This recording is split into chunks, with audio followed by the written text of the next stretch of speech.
சென்னையில் மழைநீர் வடிகால் பணிகள் நிறைவு பெற்றதாக முதலமைச்சர், துணை முதலமைச்சர், மேயர் ஆகியோர் கூறி வரும் நிலையில் இதற்கு முன்னாள் பொதுப்பணித்துறை அதிகாரிகள் குற்றம் சாட்டி வருகின்றனர்.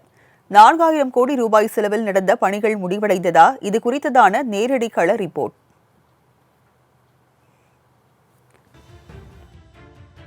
மழை என்றால் மகிழ்ச்சி என்பதை கடந்து மழை என்றால் மரண பயம் என்ற நிலைக்கு தள்ளப்பட்டுள்ளனர் நகரவாசிகள்.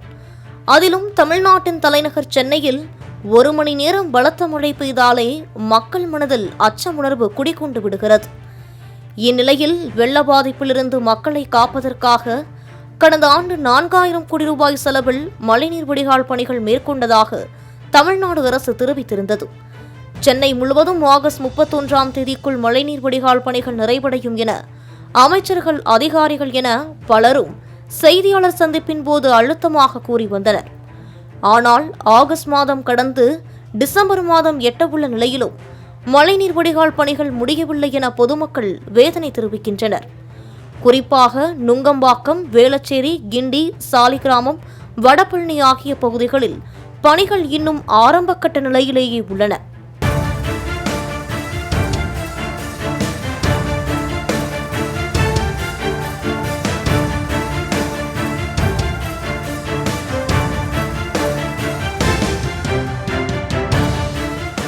மழைநீர் தேங்கும் இடங்களில் இருந்து கால்வாய்களுக்கு இன்னும் முறையாக இணைப்புகள் வழங்கப்படவில்லை என முன்னாள் பொதுப்பணித்துறை அதிகாரிகள் குற்றம் சாட்டியுள்ளனர்.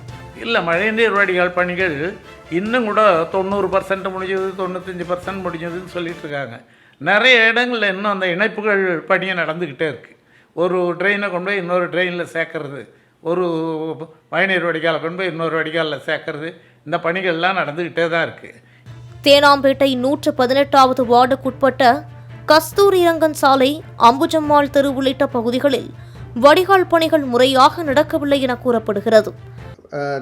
திராவிட முன்னேற்ற கழக ஆட்சி வந்ததுலேருந்து இப்போ அந்த 3 ஆண்டு காலத்தில் அவங்க இந்த 4000 கோடி செலவு பண்ணி இந்த கால்வாய் திட்டங்களை செயல்படுத்துகிறாங்கன்ற சொல்லியிருக்காங்க.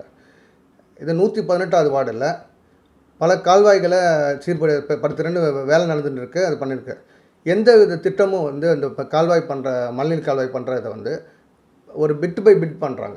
தேர் ஷுட் பி அ கண்டினியூஸ் ஒரு கால்வாய் பண்ணனா இந்த நீர் எப்படி போகும்? மேலும் ஒரு சில பகுதிகளில் சட்டத்திற்கு விரோதமாக கழிவுநீர் குழாய்களை இணைத்து வருவதாகவும், சரியான அளவு விகிதம் இன்றி கண்மூடித்தனமாக குழி தூண்டப்படுவதாகவும் குற்றச்சாட்டு எழுந்துள்ளது.